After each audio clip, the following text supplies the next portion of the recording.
उनके लिए ऊंचाइयां मंजिल नहीं है बल्कि रोज का सफर है। जब वो ऐसे गरजते हैं तो बाकी सब खामोश हो जाते हैं। सर इनका आसमान की ऊंचाइयों में रहता है, लेकिन पांव हकीकत की जमीन पर। चलिए हमारे साथ हिंदुस्तान के आसमानी प्रहरियों की अनोखी दुनिया में।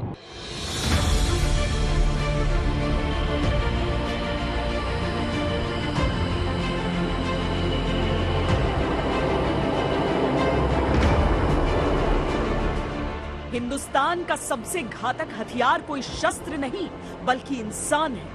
देश का गुरूर भारतीय वायुसेना के फाइटर पायलट्स।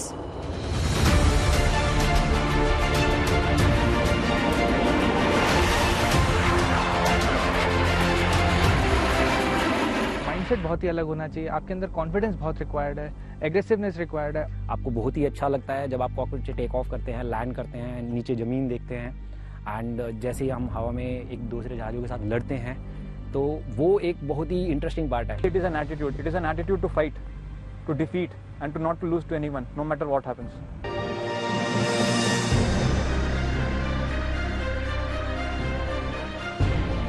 ये शोहरत की उड़ान नहीं, ये शौर्य की उड़ान है। ये शौकिया उड़ान नहीं, ये हिम्मत की उड़ान है। ये उड़ान भरते हैं ताकि हमारे सर पर महफूज आसमान रहे। ये उड़ान भरते हैं ताकि तिरंगे की शान बनी रहे।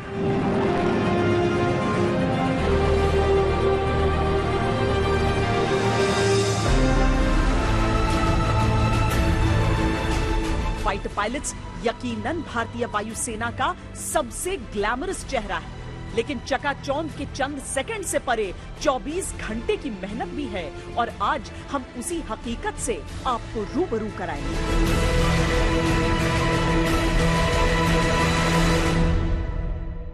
मैं जानता हूं दुश्मन भी कम नहीं, लेकिन हमारी तरह हथेली पे जान थोड़ी है। किसी भी देश की सेना की पहचान उसकी हथियारों से ज्यादा उसके सैनिकों से होती है। भारतीय वायुसेना पर अगर पूरा देश नाज करता है तो उसकी वजह भी यही है। हमारे लिए ग्लैमर होता है एक्चुअल लड़ाई, actual fight which we do in the air and when we do that and if we come as a winner, that is the satisfying part. हम पीस टाइम में दिन रात इसी के लिए ट्रेन करते हैं कि वो एक मौका मुझे मिलेगा, क्या पता कि मैं किसी दुश्मन के जहाज को मार सकूं। दरअसल एक फाइटर पायलट वायुसेना का चेहरा है, पर वो गुमनाम चेहरे जो पर्दे के पीछे से काम करते हैं उनका योगदान भी अभूतपूर्व होता है। एयर ट्रैफिक कंट्रोल यानी एटीसी एक फाइटर प्लेन के टेक ऑफ से पहले, टेक ऑफ के दौरान, उड़ान के समय और लैंडिंग तक उनका साथ देता है। We are basically air traffic services unit और हमारा काम है एयरक्राफ्ट और बेस ग्राउंड के बीच में एक कम्युनिकेशन बनाना और उस कम्युनिकेशन के थ्रू सारे क्लियरेंसेस देना। एयरक्राफ्ट किस लेवल पे क्लाइंब करेगा, कहाँ जाएगा और दूसरे एयरक्राफ्ट से क्लियर रहेगा कि नहीं, उनके बीच में सेपरेशन रहेगा, कोई कोलिजन का चांसेस तो नहीं है। ऑपरेशन के दौरान ये टीम बहुत निर्णायक होती है। इसके साथ ही मेट डिपार्टमेंट यानी मौसम की निगरानी करती टीम भी। वर्तमान मौसम क्या है और आने वाले समय में जब तक कि टेक ऑफ से लैंडिंग तक क्या होने वाला है या जो भी है उसमें क्या होना हो सकता है, जो भी रूट फोरकास्ट है वो सब देना हमारा काम है। कहने को आपको ये छोटी छोटी चीजें लगेंगी, लेकिन आसमान की लड़ाई बहुत खतरनाक होती है और पर्दे के पीछे के नायक भी उतने ही महत्वपूर्ण होते हैं। चाहे आप उसकी आवाज सुन पाए या न सुन पाए, हमारे पीछे से गुजरते हुए ये एयरक्राफ्ट देख पाए या न देख पाए, लेकिन इतना समझ लीजिए कि पूरे हिंदुस्तान का एक एक इंच जो आसमानी है दुश्मन कोई नजर फेर कर देख नहीं सकता, क्योंकि एक एक पल इसे गार्ड करते हैं हमारे वायुवीर। दुश्मन की रूह कपा देने वाली आवाज देश का सुकून है, लेकिन इतना शक्तिशाली विमान उड़ाने वालों का हौसला कैसा होता है? हवा की सवारी करने वालों की शक्ति कितनी होती है? पल भर में जिंदगी और मौत का फासला तय करने वालों की दिनचर्या कैसी होती है? दिन या रात इसमें मैटर नहीं करता है। 24 घंटे में जब बुलाया जाता है तब हमारा दिन शुरू होता है। हम लोग जैसे यहाँ स्क्वाड्रन में आते हैं और वैसे ही हमारा इमरजेंसी सेशन से पहले शुरुआत होती है। किसी भी काम में आप लोगों ने देखा होगा कि किसी अच्छी चीज़ से शुरुआत करते हैं, लेकिन ये एक ऐसा प्रोफेशन है जिसमें हम एक इमरजेंसी से स्टार्ट करते हैं। फाइटर पायलट्स, हिंदुस्तान का सबसे खूंखार, सबसे अचूक, सबसे घातक हथियार। धरती पर कोई ऐसी महफूज जगह नहीं जहां देश का दुश्मन इनके वार से बच जाए। लेकिन लड़ाकू विमानों की सवारी केवल ग्लैमर नहीं, इनका काम और इनका विमान, समझ लीजिए, बहादुरी और विज्ञान का संतुलन होता है।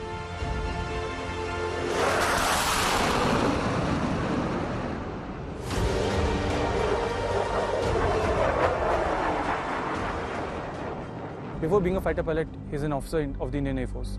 So the basic officer cadre, the basic leadership qualities he needs to imbibe. And वही चीज़ सेम उसे एज अ फाइटर पायलट वो हवा में दिखाना पड़ेगा। मेंटल स्ट्रेंथ बहुत ज़रूरी है फाइटर पायलट के लिए। इस चीज़ की ट्रेनिंग हमें एनडीए से ही मिल जाती है। स्कूल के बाद जब हमने एनडीए ज्वाइन किया तब हमें बेसिक ट्रेनिंग यही होती है कि मेंटल टफनेस कैसे बनाई जाए। इसीलिए दिन चढ़ने से पहले ही इनका दिन शुरू हो जाता है। शरीर दुरुस्त करने से पहले दिमागी वर्जिश शुरू हो जाती है। जितना हौसला उतनी बुद्धि, जितनी जानकारी उतनी शक्ति। फाइटर पायलट्स की दिनचर्या इसी फलसफे पर चलती है। बिल्कुल, ये एक ऐसा प्रोफेशन है जिसमें आप कभी ये नहीं कह सकते कि मैं सब कुछ सीख गया हूँ। आज की स्टेज में भी जब मैं स्क्वाड्रन का कमांडिंग ऑफिसर हूँ, हवा में फ्लाइंग करने के बाद में कई बार ऐसे लेसन सीखने को मिलते हैं जिससे आप, बिकॉज टेक्नोलॉजी चेंज हो रही है, आपके वेपन सिस्टम चेंज हो रहे हैं, आपके एवियोनिक्स चेंज हो रहे हैं, तो आपको कंटिन्यूअसली सीखना पड़ता है। और the next generation is always smarter than you. तो जो यंगस्टर्स हैं, to come abreast to them, I have to keep pace. इसीलिए जितना आसमानों में अभ्यास होता है उतना ही कमरों में माथापच्ची भी की जाती है। काम पर पहुंचते ही सबसे पहले बारी आती है ब्रीफिंग की। इसमें पायलट्स को दिन के अभ्यास के बारे में बताया जाता है, टारगेट सेट किया जाता है। ब्रीफिंग में आप एक सॉर्टी जो आप उड़ने जा रहे हैं उसकी पूरी तैयारी करते हैं। एक एक चीज़ जो आप वहाँ ऊपर जाके हवा में करेंगे उसकी पूरी डिटेल में आप एनालिसिस करते हैं और सभी एक दूसरे से समझते हैं। क्योंकि जैसे ही आप हवा में जाते हैं, टाइम बहुत ही प्रेशियस चीज़ हो जाती है। बहुत ही लड़ाकू विमान बहुत ही तेज़ चीज़ है और टाइम बहुत जल्दी से निकलता है। ऊपर जाके आपके पास इतना टाइम नहीं है कि आप ये सोचेंगे। आपके एक्शंस बिल्कुल आपके बैक ऑफ द माइंड होने चाहिए। जैसे सेना में एक सैनिक रोजाना ड्रिल्स करता है जो उनके शरीर की क्षमताओं को बढ़ाते हैं, वैसे ही एक वायुसेना के पायलट को रोजाना उड़ान की ट्रेनिंग करनी है। ये कोई सामान्य उड़ान नहीं होती, बल्कि युद्ध की परिस्थितियों का अभ्यास होता है। सॉर्टी अगर आप फाइटर पायलट के नजरिए से देखें तो एक सॉर्टी फाइटर पायलट के बहुत ही दिल के करीब होती है। सॉर्टी एक्चुअली में कुछ नहीं, एक मिशन है। वो मिशन जो है वो एक जहाज का हो सकता है, 2 जहाज के हो सकते हैं, 3 जहाज के हो सकते हैं। तो जब फाइटर पायलट उस जहाज को अपने मिशन पर लेकर जाता है, हम उसको एक सॉर्टी कहते हैं।